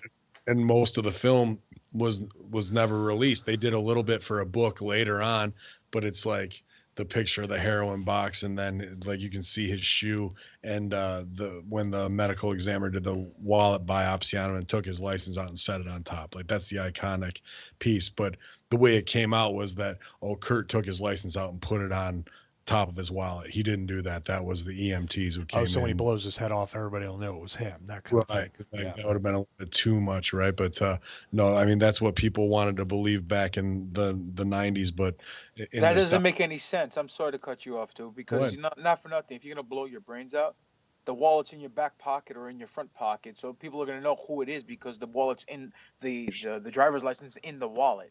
Right. Not just putting that on top of the body is just. It's just over the top selling. Well, once again, the shotgun went off, and the license is just gonna. It's like the passport from 9/11, just surviving and laying perfectly in place. It was the EMT. It wasn't Kurt in this movie. The EMT. Well, you know what I mean, though. They wanted to make it seem like he did it. Right. He placed it. Right. In the 90s, absolutely. Here, they actually have the guy give testimony. No, I'm the one who did it, and he's actually talking about how much disinformation came out during that time via MTV and getting it wrong right afterwards to kind of sew it up, button it up, and we're the execs at MTV, part of that as well. So very odd happenings post fact, almost as strange as the lead up of why and the motive of why would she do it, for divorce, for money, for Frances Bean to have full custody, along those lines. And one I wanted to move on to, and I don't really want to spend too much time on him because I do think he was guilty in his own right, but Michael Jackson obviously as well, with pedophile payoffs and along those lines to families. However, there was a time, and there's some very compelling evidence where he's given a press conference for a long time and for his big world tour, and he takes couple minutes and talks about Sony and how he's going to expose them kind of, and a lot of people think they don't really care about us. The song is all about that, and that he was going to, maybe as a pedophile himself, which they fucked him up since he was a little kid, so he was so messed up, I almost can't apply normal logic to him, but that he was about to go all in on, you're going to call me a pedophile, I'm going to expose all of you, and you're the ones who brought me kids and all that kind of stuff. And then boom, he's taking massive amounts of sedative, a huge drug addict himself, as well as addict to chopping his face off and turning his skin white. But, then he wakes up dead one day because of a doctor coming to intubate him just so he can go to sleep at night. That's just like, we're gonna slow kill you here, and we'll decide when it's your time to go. And when they couldn't trust it anymore, that was it for him. Well, I didn't know much about this whole scenario with Jackson. I mean, once this whole thing with the kids came out, I got totally turned off by him. You know what I mean? As far as a great performer as he was, and his music and all that stuff, you can't disclaim the fact he's the king of pop. But if he touched little kids, then he needs to go to hell and go fuck himself, plain and simple. But I did watch the video real quick to do some research about the scenario, and I didn't know about that. The day before, he told his kids and he told his families that they're gonna kill me. They're out to get me. People thought he was just being paranoid, and then the next day he dies, and they're saying that he took so much propanol that once you take propanol, the amount that he was in his body, there's no way he can inject himself with that much propanol, because once you take propanol, you fall asleep within 40 seconds of taking your first shot. You're out like a light. And me getting the surgery a couple of weeks ago, they gave me propanol, and literally I was out within 30 seconds, just like that. and it was some of the best sleep I've ever had. The only other time I ever fell asleep much better was watching one of Stevie's matches, but that's another story within itself. That'll put you Oh, out. definitely. But point is, they're saying there's no way he can have that much propanol in the system, because after the first shot he'd be asleep. So there's no way he can shoot himself again. So that means someone else had to do it. You know, that's what everyone's alluding to. They tried the doctor and found him guilty. I'm surprised he didn't stooge on Sony. They must have Well, he only got 4 years. So they probably they're like, do your time and we'll make you $100 millionaire afterwards, right? Probably. And then they were saying he was saying that he was having a lot of beef with the AEG Live, which is the company that represented him and all that stuff. And that the day before, the guy who runs the AEG Live was in his house yelling and screaming at him, and they had a big fight in front of the kids, Blanket or whatever their kids' names are, Prince or whatever his name is. And you know, there's a lot of red flags. And the fact that there was a closed casket funeral. You know, they didn't have the funeral that they had for him. The casket was closed. People are saying, well, maybe he faked his own death to get away from all this. I mean, who knows? Yeah, it's fucked. But you know, when again, toxicology, injection, that's really where the real story lies at the end of the day when it comes to autopsy, as far as that goes.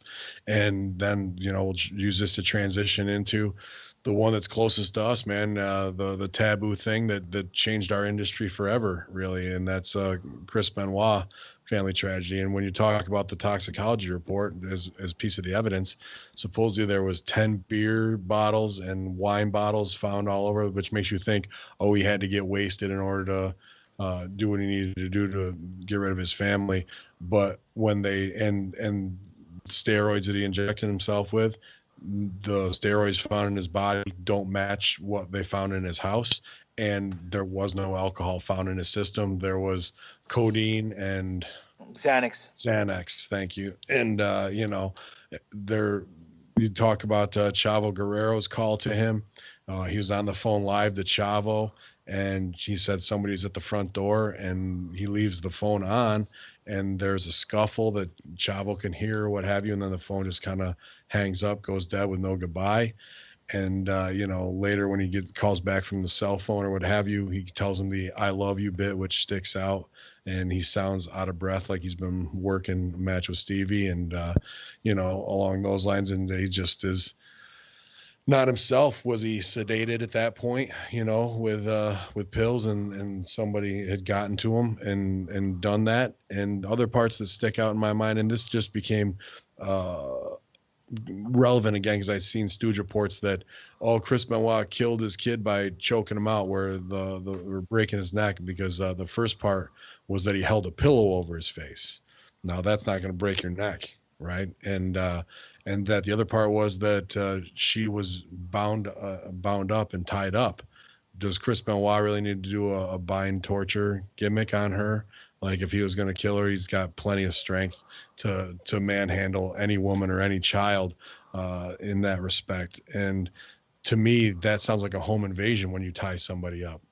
Another piece was that he had told people earlier in WWE that he was taking different ways home. He thought he was being followed as well. And then the text messages afterwards don't really line up with when he was supposed to be at the pay-per-view on Sunday and calling in from his phone with the actual time of death and decay of the body that they found that he may have died Saturday, right? Early Saturday, and the autopsy says that it doesn't match up, that it would have gone down and that the body would have deteriorated as much when they found it as well. So a bunch of whodunits. I mean, there's plenty of Kevin Sullivan talk. That's bullshit. Yeah, that's I know. Total bullshit. Right. That's what I'm saying is the same as the Nirvana thing, disinformation. Yeah. Right? And they want to say Sullivan is a Satanist and whatnot based on his gimmick, and that it was get back for that. But I don't believe that around. However, I don't know. No one's offered up any other who did Chris Benoit have heat with, like a mafia type character, you know what I mean, to fill in the blanks, that would do a home invasion in a scuffle and have the balls to whack out your wife and your kid. And then the other part of the disinformation was that he hung himself on his weight bench, and the thing was the bar was wrapped around his neck, and really now it's come out that they just found his body leaning against it, slumped against it. It wasn't the big how they wanted to recreate it in everybody's mind to wrap it all. Why did they, you know, from all the stories that were coming out and the police outside the house and everything, the way they were talking about the bodies, how come they wouldn't refute these things? There was a lap machine pull down, I believe. He did it on the pulley.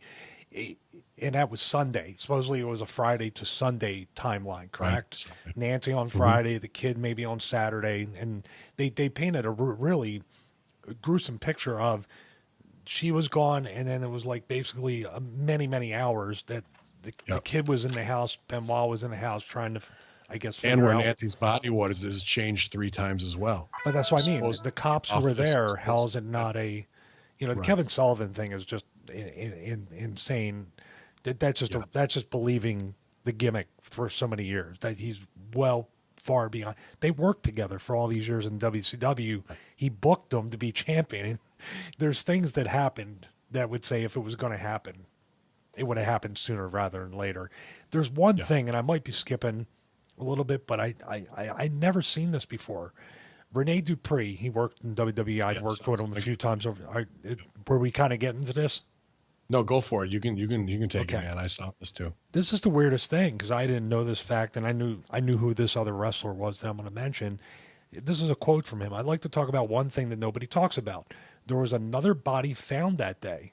Another wrestler died that day that nobody talks about, and he was related to Chris. His name was Biff Wellington, also known as sometimes Beef Wellington. They wrestled in WCW together for a short time as a tag team. He was in Canada, I think Calgary, correct? He was up there, and he wrestled for Stampede Wrestling. So, and then the next quote from Renee is, well, we all know there were text messages between different wrestlers and Chris, right? I would like to know if there was any communication between Biff Wellington and Chris on that day, because that's an eerie coincidence to me. So I didn't know that fact. I mean, that's what he's saying. I don't know. And this is from Hannibal TV. He did a shoot interview, and this is from dated October 6th, 2016, at least the story on that shoot interview. So really very odd. Yeah, another strange piece of the puzzle, maybe non-coincidental at all, but it would be interesting to see if he was one of the ones. And I know Jericho's gone into a fair amount of covering as well, as he was in contact with it in the timeline. And it just doesn't sit the right way, especially when it comes to forensics. And why aren't police coming out and refuting this? You know, especially if they're going to do the movie with Liv Schreiber and all that. Right? Yeah, here's the point here in another paragraph. This is the attitude of, you know, any kind of media. And this isn't a wrestling site. This is screengeek.net. So this is talking about the movie. So this is the other side of entertainment. As frustrating as it may be, we may have to admit that we will never know exactly what happened over the hellish weekend in June 2000. Why? Why were we not able to know that? We'll just have to wait and see how the upcoming film portrays the evidence, circumstances, facts, and conjecture. Why the fuck would you count on Hollywood to get the facts right? They embellish everything. That's the wrapping it up in a nice bow so people can be like, oh, yeah, that's how I remember the news piece. They're not going to be like, who was the guy knocking at the door? Will that even be in there? You know what I mean? Will there be a shady character doing a possible I went invasion? Through while you were talking about that, I looked at a couple sites where it could be right, wrong, or whatever way, somewhere in between, saying that never happened, that Chavo never said that in an interview. They're saying Chavo had said that there was a knock on the door, and now this site is refuting that, saying there was never anything like that. There were the strange texts of the physical address over and over again. The dogs are by the pool. Very odd text that I guess they're attributing to CTE because of his brain, because of the steroid use, because of the concussions, because of all these different things. You know, and I'll tell you right now, I don't think steroids I know for a fact steroids would not put somebody on a 36-hour roid rage. It's just not possible to do something for that long. No, and then not like he had to get boozed up to do something dirty, but it's made to look that way. That to me also lends credence to somebody came in to create a crime scene to make it look a certain way, but then the facts don't match the chemistry. Does Jericho say the same thing, Ben? Does he kind of like this doesn't add up a whole lot either? Yeah, he says there's some spaces in it as well, and not, you know, he doesn't want to go into you know, what he thinks, but it's just like some of the evidence that he questions why it is or what it is, or that there is different stories of going around. And then I remember completely that they were like, oh, he had her in the office, and that's where they found her, and then it was upstairs, and then it was in the hallway as well. So what about the wiki page? Yeah. Oh, yeah. And then WikiLeaks, and I saw the, you know, stooge on this, but supposedly 14 hours beforehand, a 19-year-old from Stamford, Connecticut, posted from his parents' basement that Chris Benoit wouldn't be showing up to the Vengeance pay-per-view because of a death in the family, most likely his wife. And that was far before any call was made, any police showed up or anything along those lines to put that over. And then they questioned him. They took his laptop. He's completely cooperative, supposedly. And I saw the tapes on that, and he said that he was just speculating, and it would just happen to be a coincidence that he hit the nail on the head, that's what it was. What does your friend say, Papadon, about coincidences? A very smart friend that I dearly love says that when there are too many coincidences, there aren't any coincidences. Yeah, just the word Stanford alone is a trigger. Right? Like, at least with me, usually. Yeah. Right. Well, put it this way, man. A lot of people are scared to touch this subject. Yeah. Okay. Whether they're afraid to say what they really feel because they're afraid they're never going to get a job, or they're afraid that they're going to get outed because whatever they believe in. It's sad, you know what I'm saying? Because there's only one person I know who's come out and says that how they felt about the situation. That was Bill Apter, and I happen to agree with his decision. He says he doesn't believe Chris did it. I personally don't believe he did it either. And what the smoking gun is for me, besides all the facts that we just stated now, the main smoking gun is the fact that he had a son, and he adored his son more than life itself. Yes. And as a father, I can personally attest and tell you, because I adore my children, all 74 of them, that they mean more to me than anything in this world, more than wrestling, more than my wife, more than anything. A parent's love for a child is unmeasurable. You cannot measure it. You can't put a price tag on it, you know, at least a good parent. And I'm not trying to put myself over here as a good parent, but point being is that a parent will do anything for his child. And if you adore that child, you would never hurt them.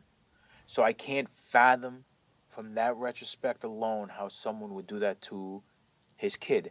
Yeah. And from just that point alone, because I'm a dad and I love my kids dearly, I would never do that at all. And I can see where Chris would never do that at all. Maybe he got into some shady business. Maybe she got into some shady business and he came back and bit them in the ass. Maybe he was a crazed fan. No one knows, because from what I understand, and I didn't even know about all these different places they found the bodies. You know what I'm saying? I heard she was found in the bed with a Bible next to him. And yeah. I heard he was hanging from the thing around his neck. Allegedly, right? How about when they tried to put the heat on the kid of having, what was the X? Fragile X. Fragile X disorder, right? And that's just too much for them to handle. And that's bullshit. I know, right? Like that really got me fucking hot even at the time. I was like, you got to be fucking kidding me with that. So, man. I mean, if I get ridiculed or blackballed or laughed at or hate mail because of this, I personally don't give a fuck. Yeah. Because I'll just be honest with you guys, I personally, you know him, Stevie, better than I do. I met the gentleman a couple of times, and he was nothing but nice and sincere and down to earth. And it's a damn shame what happened.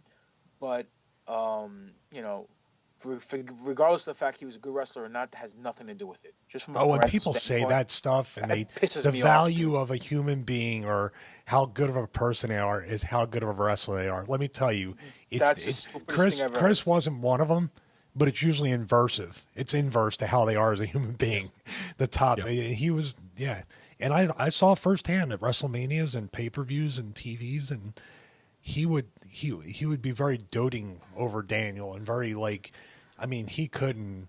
I mean, it was like a 24/7 hug. He was always holding them, always never more than a few feet away from him. Very, very, very. It just didn't add up. That's what made everybody, I think, in the locker room when we heard about it. We were in Corpus Christi, Texas, for the pay-per-view, and we were going the next day to Raw and then SmackDown and ECW. But it was just a shock because everybody initially thought that there was a gas leak or something. Even Vince, when they announced it at ringside, said there was a terrible accident. It was a new construction, so maybe there was a gas leak or something happened and everybody had passed on. It was really like very sporadic. Like, I don't know when they knew because they did the big tribute.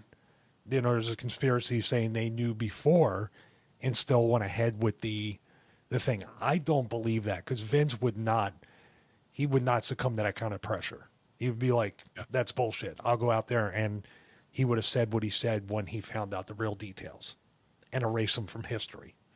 So that, on Vince's point, for people to vilify him, and they might be right in some cases, he would not have hidden that information to get through a week of TV. That's bullshit. Right. Not a whole legacy like that. And, it rocked our industry for a decade. Just now is the first year I've really seen WWE even using that finish again, just because of the reference of it. So they really have tried to erase it all. But to me, this whole thing comes back to like the Cobain thing. How can there be so much incompetence in an investigation and so many mixed facts and things just wrapped up to give people closure when it doesn't need to be that at all, and the truth needs to be what it is. And if there was a knock at the door and there was a third party, they're the ones that caused this, then where's that theory? Where is the people who were following him home that he needed to take alternative routes and along in that paranoia that was plaguing him beforehand. Well, what a fortunate coincidence. One coincidence, I think this is only maybe one of very few, that he did have CT. He did have post-concussion. He had all these things where you can conveniently say, of course he was seeing things. Of course he was hallucinating. Of course he was going crazy, like Mike Webster did with the Pittsburgh Steelers with that famous concussion documentary on PBS. There was very much my personal feeling, just a speculation on this, I don't think there was anything nefarious on the law enforcement side. I really think it was just laziness. Yeah, I do too. I would not think that there's no motive to it only brings more attention to do with what's going on now, because it just won't go away. Yeah. Now Seattle or wherever Kurt Cobain lived, I think you're right. That's this. Yeah. And my interactions were probably less than I actually met him 5 weeks before that. He came and did a OVW Six Flags Summer Sizzler Series show, and from one conspiracy brother to another, came up just to put over my Jesse the Body Ventura for Governor shirt, and that was about my own interaction with him. But man, it was positive, and I felt like $1 million as a young boy in the business to get to meet one of the greatest of all time. And 5 weeks later, the world came crashing down in our business, man. So no real answers here, but a lot more questions, and just recently brought up, and it'll be interesting to see which way they play it out in the movie. And I think it's going to be really back in the headlines once again if they try and take liberties with it and do things the wrong way, instead of painting it like a Sopranos ending with you get to decide which way it went down and make it that in your own mind. So if one good thing came out of this, sorry to interrupt. No. If one good thing we can kid about the wellness policy, or to say whatever that is, and not being 100% transparent, or maybe a shoot, the concussion protocol, the impact testing, the way they act towards that. If one good thing came out of this, which there's no real good thing because a child died, that's about the worst thing that can happen, but now the level of protection on the talent with concussions, and I can personally attest to that, and I've spoken off camera to you guys a little bit more about, my struggles lately since suffering a concussion in June. It's been a little bit harder this time, but thank God they take them off. They go through the NFL style of concussion protocol, and that is because of what happened with Chris and what they found out after he died. And even in NXT, they're training with the helmets on. Yeah. Headgear. So, definitely made awareness, and especially afterwards when and I don't even know if that stuff's legit, because that could be a part of the wrap up too, where they were talking about the gray matter in his brain from CTE and whatnot, but that could all be fabricated at this point. So dude, he would shoot fucking miss the head button, plant his head into the mat. I believe that. Yeah. I believe that. Yeah, but that's the dedication to this sick sport that we're addicted to, man. And get ready to fly out to Kansas City. See you guys. Yeah, I think we're gonna probably wrap it up there. If you guys have anything to add on any of these, celebrity death conspiracies, all of which are hot button topics and will never, I think, rest in peace. They're always going to have something surrounding them. Please hit us up at BWO Stevie, at Greek God Papadon, at bin_Hamin, Conspiracy Horsemen at gmail.com, and let us know what you think. And we appreciate you guys listening to an extra long show today. I know we went in early on a lot of stuff, but we were happy to cover it, and we'll see what this next week brings, because we're living in a crazy world, and who knows if we'll do current events if something pops off, or we'll pick another one of the big ones, flat earth, really hot. And there's been a lot of AI stories we've been getting sent to after the artificial intelligence one. Things are flaring up that way. But we'll do plugs real quick. I'm at Headlocks and Home Runs in Rochester, big show this coming weekend there, UPW, so check that out if you're in the area. We got Abyss, Hornswoggle, Teddy Long, Bobby Fish before he goes to NXT, Hacker Hamin, and the Wrestling Liberation Front. I'm off to Chicago with Lucha Underground on August 12th, and then I might just come down there at the end of August and slap you across your moron Greek face one time as well. So get a fistful of ones or a $5 bill, moron, because Hacker Hamin is invading NYWC August 24th.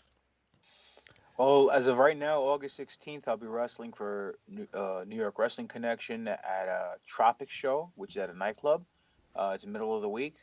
August 24th, I'll be at NYWC. Maybe I'll be in Ben Hamin's corner as he's smacking somebody around in the ring. We'll see what happens. And that's basically it as of right now. I also have NWA Big Apple at the end of September, and September 23rd, and ECWA on September 16th. That's only the dates I remember off the top of my head right now. But if you are interested in booking any of us or all of us together, hit us up. I'm at papadon595@yahoo.com. Hit me up on Facebook or Twitter in private message. Buy my T-shirt at Pro Wrestling Tees. Buy the Horseman T-shirt. Well, no, not the Horseman. The Conspiracy Horseman T-shirt at Pro Wrestling Tees at Stevie's shop. And don't believe anything you see. Don't believe anything. Just don't believe anything. Yeah, don't believe anything, man. Shit anymore. Question everything. Be vigilant. So. That's it. Okay. Well, I have Joppa. Sing us out, Stevie. I got I am going to do it. I got the lyrics right here. All right. So Joppa, Missouri, and then Kansas City, Missouri this weekend for NWL. And then I have Nashville. Love going back to Nashville, the Fairgrounds. Mythical Phantom title changes always took place there. That's August 19th. Then September 2nd, I have Wildcat Sports going back there. Summer Stevie's tour continues. It's extended into the fall. And then September 16th, somewhere in Virginia, I got the deposit. That's all I care about. And follow me at BWO Stevie. Go Conspiracy Horsemen at gmail.com. I'm sure we'll get some emails off this episode. And also Conspiracy Horsemen Pro Wrestling Tees shirt store going up. I'll go to mine for now to buy the T-shirt. And now you guys just settle back, relax. No, you don't need to do that. No, there's no drum rolls on love songs. So here we go. I get lost in your eyes, and I feel my spirits rise and soar like the wind. Is it love that I am in? I get weak in a glance. Isn't this what's called romance? And now I know, because when I'm lost, I can let go. I don't mind not knowing what I'm heading for. You can take me to the skies. It's like being lost in heaven. Look at Papadon's eyes. He's starting to well up. When I'm lost in your eyes. There's 4 more paragraphs, by the way. I just fell. Don't know why. So I'm going to play it. There we go. Sing. No, I don't can't read. sing. What I got? This is my second vocal implant. Joel Gertner was getting now I got to hot start. there. Now I got to start over. So no, Hey, here we go. Conspiracy No. Horsemen, But man, who sings I that just song? Debbie Gibson, "Lost in Your Eyes." I Good. just fell. Don't know Keep why. it that way. it's the outro music. I'll cut it out. All right, there. You're blah blah blah blah blah blah blah blah blah blah blah. Suck a cock, whatever. There. How's that? Y'all are infidels. This has been your Celebrity Conspiracy Horseman episode. And if you have anything to say about it, close your mouth or you might just get slapped. YOLO.